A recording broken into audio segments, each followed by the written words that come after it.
దేవుని చేత ప్రేమింపబడి పిలువబడిన దేవుని బిడ్డలారా, మరొకసారి ఈ కార్యక్రమం ద్వారా మనం కలుసుకుంటున్నాం. ఈ అపోస్టలిక్ ఫెయిత్ గెచ్చమనే ఆశీర్వాదపు కార్యక్రమాలలో మీ మధ్యకు మరొకసారి ఈ వాక్య భాగాన్ని పంచుకోవటానికి మహాదేవుడు కృపను అనుగ్రహించాడు.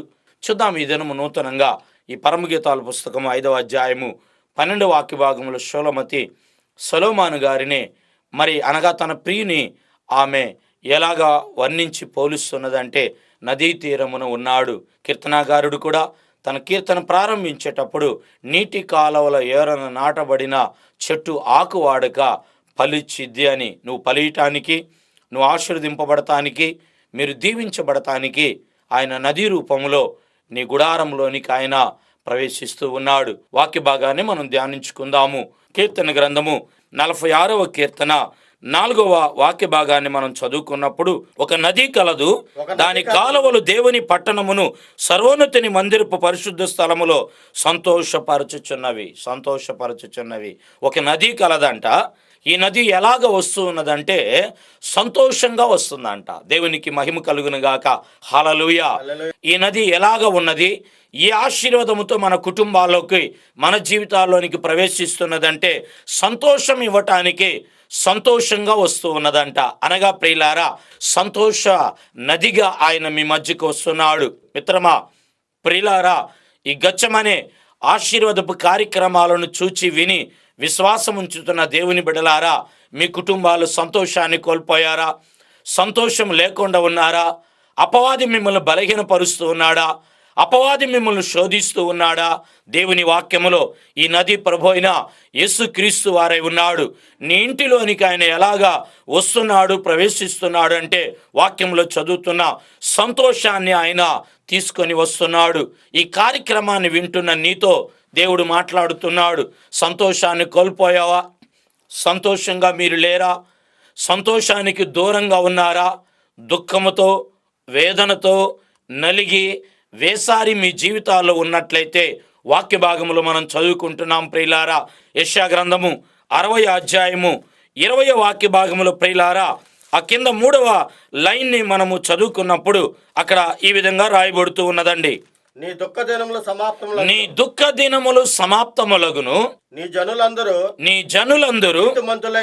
నీతిమంతులై ఉందరు. బైబిల్లో వాక్య భాగములో మనం చదువుకుంటున్నాం. ప్రియులారా, నీ దుఃఖ దినములు సమాప్తములగును అనగా నీవు దుఃఖముతో ఉన్నావు, వేదనతో ఉన్నావు, నలిగిపోయి ఉన్నావు, సంతోషము లేదు. పిల్లల విషయాలలో, బిడ్డల విషయాలలో వారి కార్యాలు మేలులు జరగలేదని సంతోషము నీ జీవితంలో లేదు. నీ భర్త రక్షింపబడలేదని, ఇదిగో నీ కుటుంబంలో ఫలింపు, అభివృద్ధి లేదని, అనేక సంవత్సరాలు భక్తి జీవితంలో ఎన్నో ప్రయాసము, ఎంతో నీవు కష్టపడినా నీ జీవితంలో ప్రియులారా సంతోషకరమైన ఆశీర్వాదాన్ని పొందలేదని దుఃఖముతో, నిరాశగా, వేదనగా నువ్వు కృంగి ఉన్నట్లయితే దేవుడి కార్యక్రమం ద్వారా ఈరోజు సూటిగా నీతో మాట్లాడుతూ ఉన్నావు. ఏదో దుఃఖం, ఏదో వేదన, ఏదో కన్నీరు మీ జీవితాలను కృంగదీస్తున్నది. ఏ విషయంలో దుఃఖపడుతున్నావో, ఏ విషయంలో కన్నీరు కారుస్తున్నావో యెషయా గ్రంథములో 60వ అధ్యాయం 20వ వచనములో నుండి ప్రభు మీతో మాట్లాడుతున్నాడు. మీ దుఃఖ దినములు సమాప్తము కాబోతూ ఉన్నవి. మీ దుఃఖము చెదిరిపోబోతున్నది. మీ నిట్టూర్పు తొలగిపోబోతున్నది. వాక్యములో చదువుకుంటున్న మిత్రమా, ప్రియులారా, దేవుని వాక్య భాగములో ఆయన మీకు సంతోషాన్ని కలుగు చేయబోతున్నాడు. సంతోషమనే ఆశీర్వాదాన్ని ఇవ్వబోతున్నాడు. ఆయన ఈ పరమగీతాల పుస్తకం 5వ అధ్యాయము 12వ వాక్య భాగములో మూల వాక్యములో నుంచి నదీ తీరమున అనగా నదీ రూపంలో నీ ఇంటిలోనికి వచ్చే 3వ ఆశీర్వాదము ఏమై ఉన్నది అంటే మిత్రమా, ప్రియ దేవుని బిడ్డలారా, ఆయన సంతోషాన్ని ఇవ్వబోతున్నాడు. ఏదో సంతోషాన్ని కోల్పోయావు, ఏదో నీ ఇంటిలో కార్యాన్ని నువ్వు పోగొట్టుకొని దుఃఖపడుతున్నావు, వేదన పడుతున్నావు. ఇదిగో నీ జీవితం, నీవు కృంగిపోతున్నావు. సహోదరి, సహోదరుడా, యవనస్తుడా, యవనస్తురాలా, ఈ కార్యక్రమాన్ని చూచి విశ్వాసం ఉంచుతున్న ప్రియ దేవుని బిడలారా, మీ దుఃఖ దినాలను సమాప్తం చేసి ఆయన సంతోషాన్ని అనుగ్రహించినై ఉన్నాడు.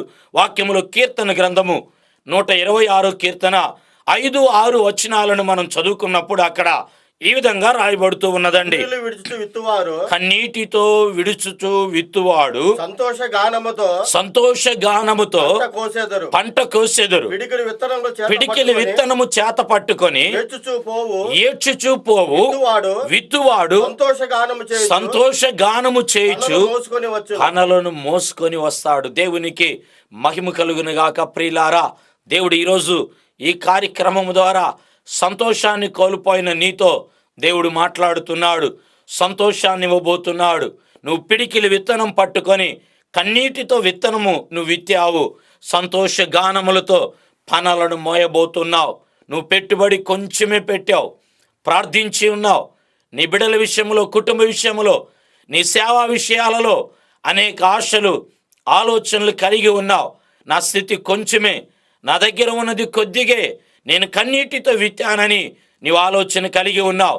కన్నీటితో విత్తిన మీ జీవితాలలో సంతోష గానాలతో పనలను మనము మోయబోతూ ఉన్నాం. దేవునికి మహిమ కలుగునుగాక. ప్రియులారా, పనలను మోయటము అనగా ఇప్పటి వరకు శోధన శ్రమలను మీరు మోసి ఉన్నారు. ఇదిగో ఇప్పుడు సంతోషాన్ని మీరు మోయబోతున్నారు, ఆనందమును మీరు మోయబోతున్నారు. మీరు మోసేవి శ్రమలు, కన్నీరు, వేదన, కష్టాలను మోసావు. ఇంకా నువ్వు మొయ్యలేనని కృంగి ఉన్నావు. దేవుడు అంటున్నాడు, నీ భారమును యెహోవా మీద మోపుము, ఆయన నిన్ను ఆదుకొనును. ఆశీర్వాదాన్ని కోసి మేలులనే పనులను మీరు మోయబోతూ ఉన్నారు. ఆశీర్వాదాలను మీరు మోయబోతూ ఉన్నారు, మేలులను మీరు మోయబోతూ ఉన్నారు. వాక్య భాగంలో మనం చదువుకున్నప్పుడు ప్రియులారా, కన్నీటితో పిడికిలి విత్తనం పట్టుకొని పోయి విత్తువాడు సంతోష గానములతో పనులను మోసుకొని వస్తాడు. నీ ఇంటికి పరిశుద్ధాత్మ దేవుడు కార్యాలను మోసుకొని రాబోతున్నాడు, మేలులను తీసుకొని రాబోతున్నాడు, అద్భుతాలను స్థిరపరచబోతున్నాడు.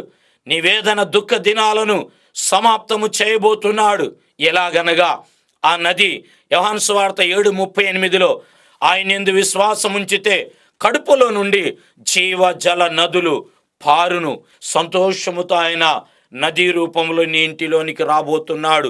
బైబిల్ గ్రంథంలో ఇర్మియా గ్రంథం 31వ అధ్యాయము 14వ వాక్య భాగం మనం చదువుకున్నప్పుడు, కొవ్వుతో యాజకులను సంతోషపరిచేదను, నా జనులు నా ఉపకారంలో తెలుసుకొని తృప్తి నొందుదురు. ఇదే యెహోవా వాక్కు. క్రొవ్వుతో యాజకులను సంతోషపరచెదను, నా జనులు నా ఉపకారము తెలుసుకొని తృప్తి నొందెదరు. దేవుడిచ్చే సంతోషము యాజకులతో దేవుడు మాట్లాడుతున్నాడు. యాజకులతోనే కాదు కానీ ప్రియులారా, ఈరోజు నీతో విశ్వాస జీవితంలో మాట్లాడుతున్నాడు, మీ కుటుంబంతో మాట్లాడుతున్నాడు. బైబిల్లో మనం చదువుకుంటున్నాం, దేవుని వాక్యంలో ఆయన ఇచ్చే సంతోషం ఎలాగుండిద్దంటే ఈ కార్యక్రమం ద్వారా ప్రభు మీతో మాట్లాడుతున్నాడు. తృప్తికరంగా ఉంటాం, మన జీవితాల్లో మనం తృప్తిగా కొనసాగుతాం ప్రియులారా, తృప్తికరంగా మనం ముందుకు కొనసాగుతాం.